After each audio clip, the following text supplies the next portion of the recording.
Good evening, lovelies. Welcome to the Soul's Alignment Project, episode 1. I'm calling this episode The Inner War Between Our Head and Our Heart and How It All Starts. So happy Easter weekend. And again, welcome to the first episode of the Soul Alignment Project. In the spirit of the divine, whatever that might be for you, I thought it would be divine timing to launch the first session of our Soul Alignment Project here.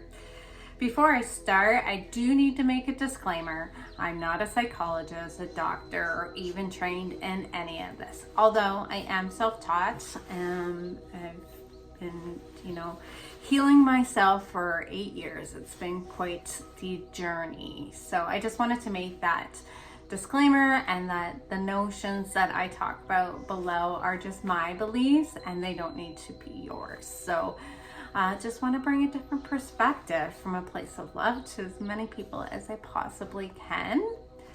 So let's start off by talking about light and love, darkness and ego.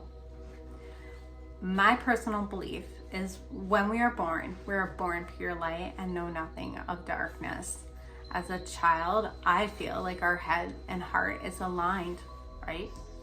Maybe, who knows? In my heart, I would like to think that we are aligned when we're born and brought into earth, and we're brought to earth to love, and we know nothing of anything else.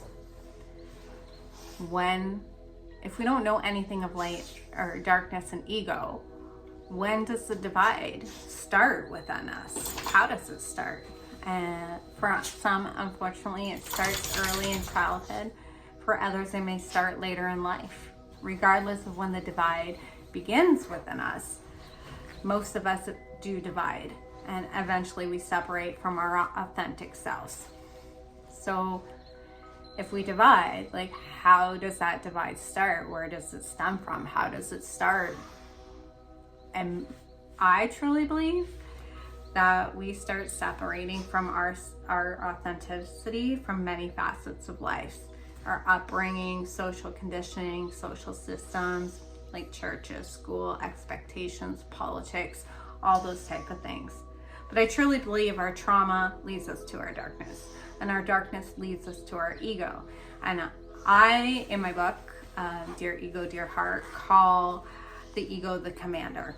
And I think as we're dividing and we're coming to this egocentric place within ourselves, the commander is becoming more strong.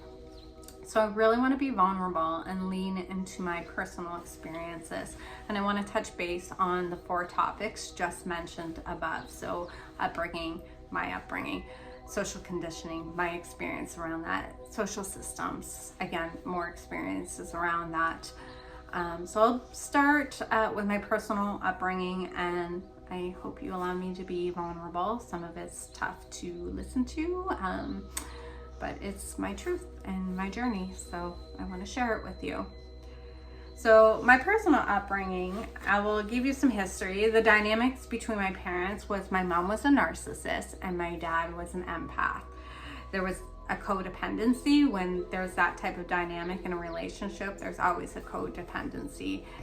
So that dynamic directly impacted me, how I perceived what love was. From living in that dynamic, I learned to placate to my mother's needs and her unregulated emotions, just like my dad did. The apple didn't fall far from the tree. Having a narcissistic mom, I was taught to shut off my emotions and only hers mattered. I was barely seen in my household and definitely never heard, because I was not allowed to have feelings. And this is not to knock my parents. They come from a generation where it's, they didn't know how to break their generational trauma. And I do believe the world is coming to a better place from the 80s children, Gen Y. Are we Gen Y? We're learning to break those generational traumas for our children. So the underlying feelings that submerged for me was that I was not safe to be myself, and that I was not worthy of love. There was shame around being my authentic self. That's really sad. Like, my mom had a version of who I was supposed to be, and that was strongly bestowed upon me. So in those life surroundings, I eventually started to separate myself from myself, my head from my heart, as a coping mechanism to be safe, in hopes that I would have worth in my family dynamic and be loved.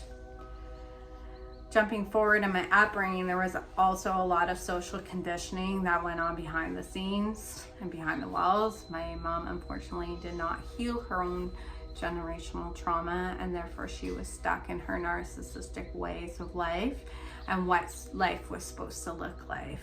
Since the generational trauma wasn't broken, they were really kind of forced on to me. You know, I always had to look a certain way, act a certain way, you know, do well in school. It was expected that I follow one path of life. That was to finish high school, go to college or university, get married, buy a house, have children, have a white picket fence, maybe a dog, and that was it. No, there was no, you know, going off any other path.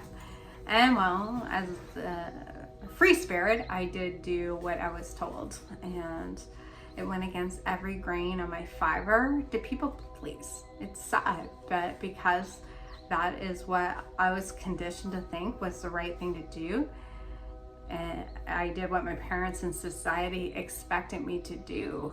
And then I expected if I did this, I would be loved. Whether I was or not, I feel in my heart like I was loved. It just wasn't unconditional love, because it was love based on me following the expectations of my parents. So eventually, where did it take me?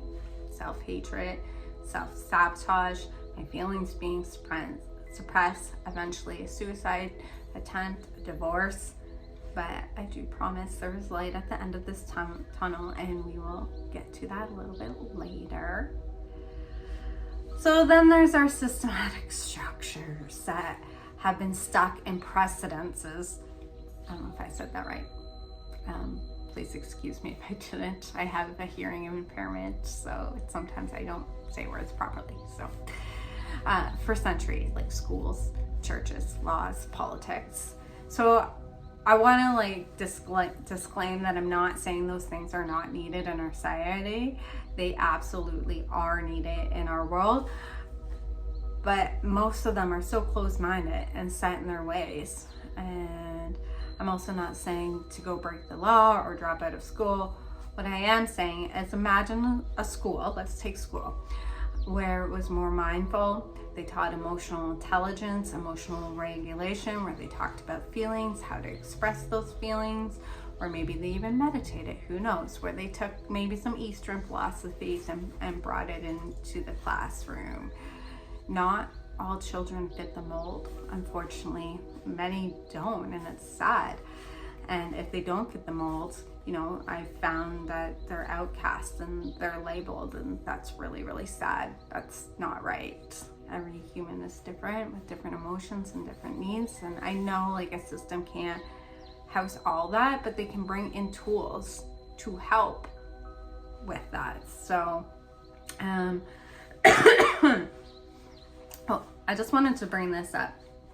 A wise work colleague of mine, she's very enlightened. She told me, we were just talking about systems in schools, that little boys, like neurologically, aren't programmed to sit and focus all days like little girls. They have different energy from girls, and they need to release that. I am a mom of 2 boys. I can attest to that wholeheartedly. Where girls can sit and occupy themselves, do crafts, or, you know, whatever. They're a little bit, their energy's a little bit more introverted. So, like, I'm not, like, just imagine if we incorporate the needs of each sex and even transgender sexes into the classroom. I really, really think maybe some less children, predominantly male children, would be off ADHD medication, or maybe they wouldn't be misdiagnosed. I mean, just imagine, like, just be open to the other possibilities of, you know, if we had a school where we segregated the boys for a little bit to like go let their energy out. And I'm not saying little girls don't have that type of energy. They do. Lots of them do. But like just looking at the needs of that child at the beginning of the school year and okay, this child has high energy.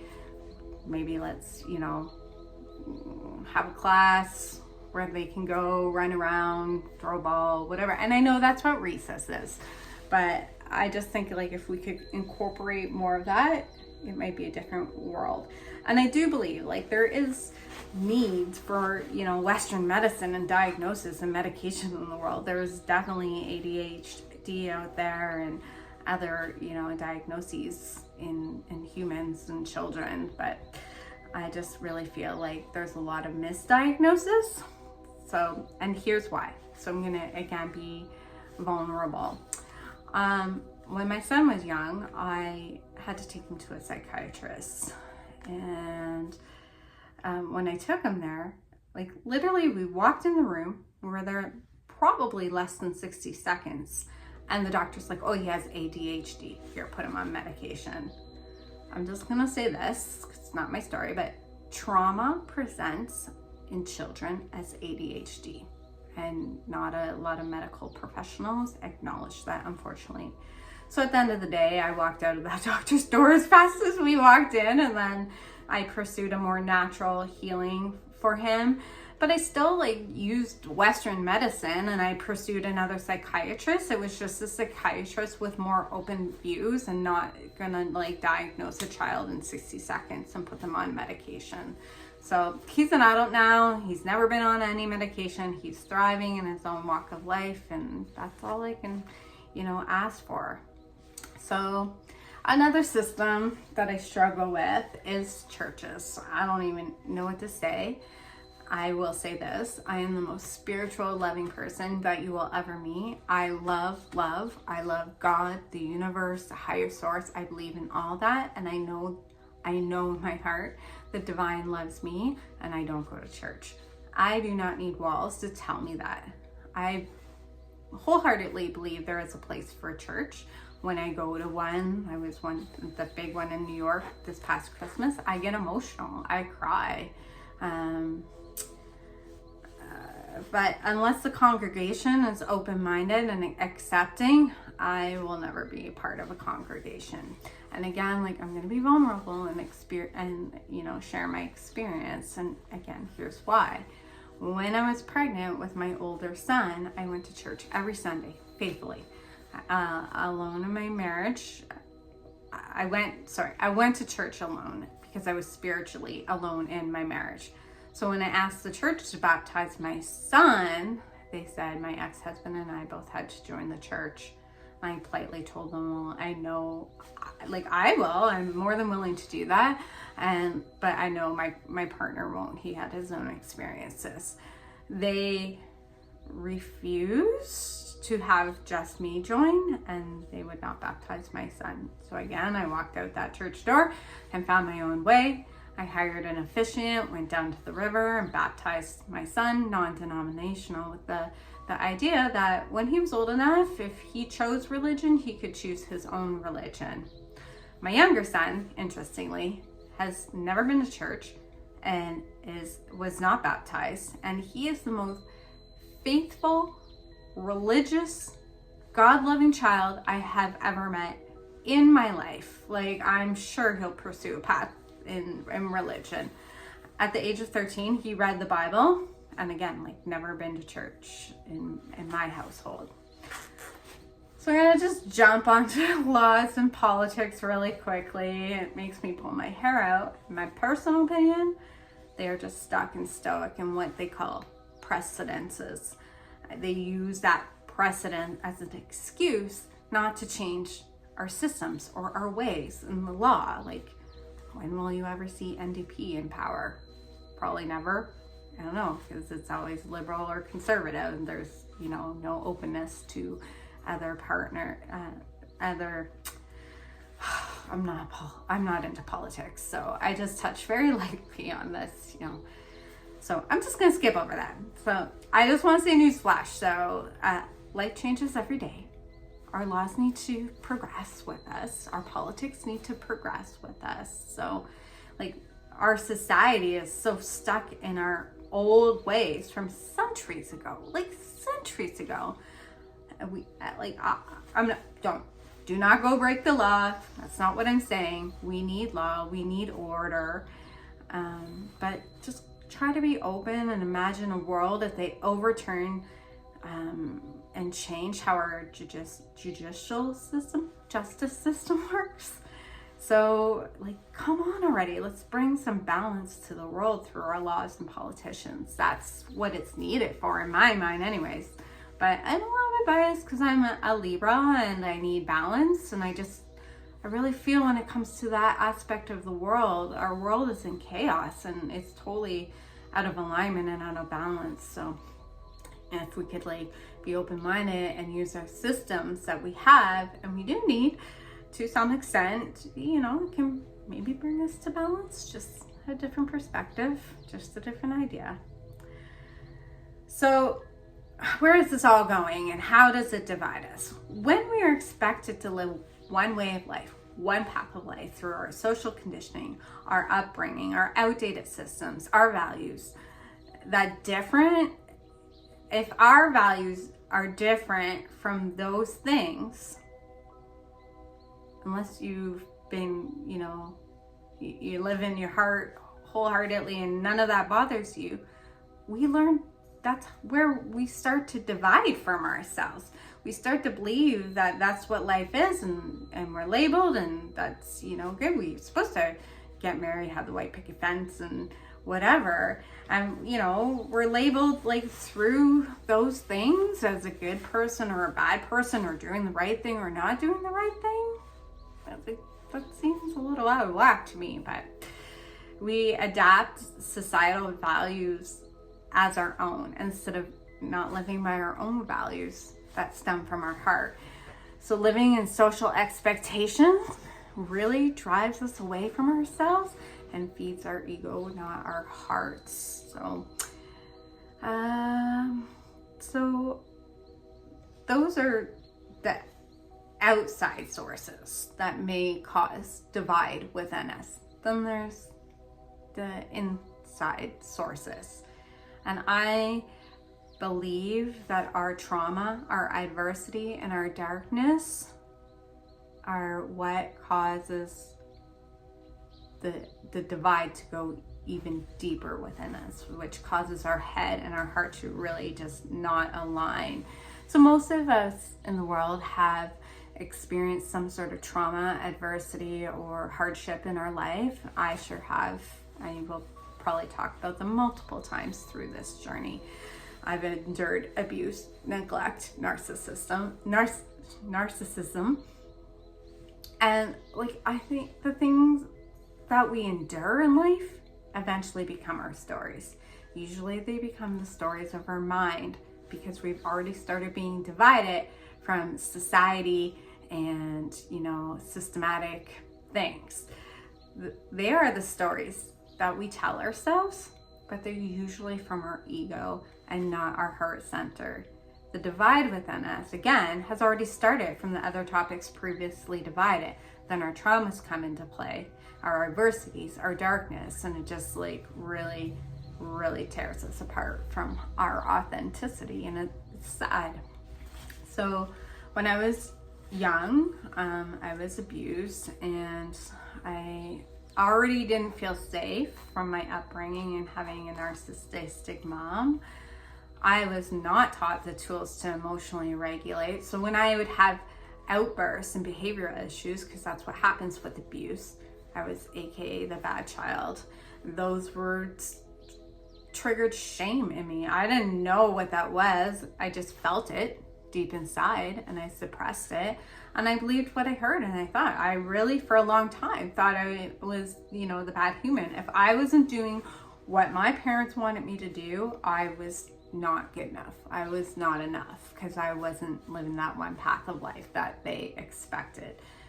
When I was shown neglect, I learned I was not worthy of love. So I suppressed who I was. and living with a narcissist, I had to walk on eggshells. It taught me that I was not enough, so I started to believe that I was not enough as who I was. And I hid myself. So I'm dividing more and more. I'm living from my mind, believing what I've heard, making stories about it, making stories from my trauma. And, you know, it's sad. But again, there's still light at the end of the tunnel. So with all the other conditionings going on in the world, I was suppressed in my authenticity more and more. I really lost like my child innocence. I lost my light and my love and my darkness. My heart was hurting, and it had to hurt for many, many decades before I decided to come home to myself. My ego was being fed every day by negativity, shame, unworthiness, guilt from outside sources and from inside sources, my thoughts. The space between my head and my heart grew more and more distance, and eventually like the real me and who I was gone. I felt like a robot, and I was a robot living in the world as the world told me to live. Like that's what I felt like. Let's be this robot because this is what the world wants, and I was a placater because that's what I learned. So, but I promise again, there's light at the end of my tunnel. And in the end, all my darknesses and my adversities, it led me to my light. It was not easy. There were many adversities that had to manifest themselves before I could find that glimmer of hope to eventually come back home to myself. I had things like autoimmune disease. I started losing my hearing. An old friend once told me it's because you don't want to hear anymore what the world has to say of who you are. And I wholeheartedly believe that. Almost lost my eyesight from a car accident. I had a divorce. There's many more, but these are just a few things that I went through. These challenges in the end were my awakening to my healing journey. They were my insight, my nudges, and without them, I would still be sleepwalking through life. I had to make a choice. I had to heal me to find me, and I made that choice. It was a long journey, but I did it. So how does one heal themselves if they've never had darkness? You have to have darkness to have light. Darkness led me to my light within because it taught me self-love.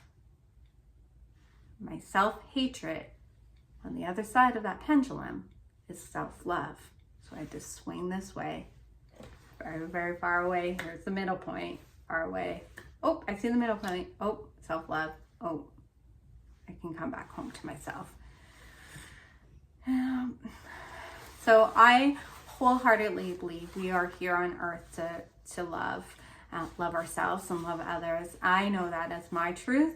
My soul's purpose, I think, is this project, and it's to help people come back home in alignment with themselves. I want to guide as many humans as possible to find their worth and self-love.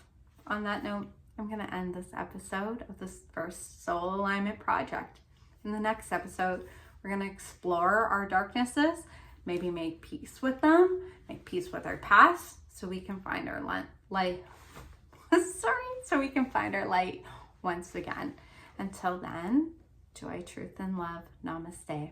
We'll chat soon. Love you all.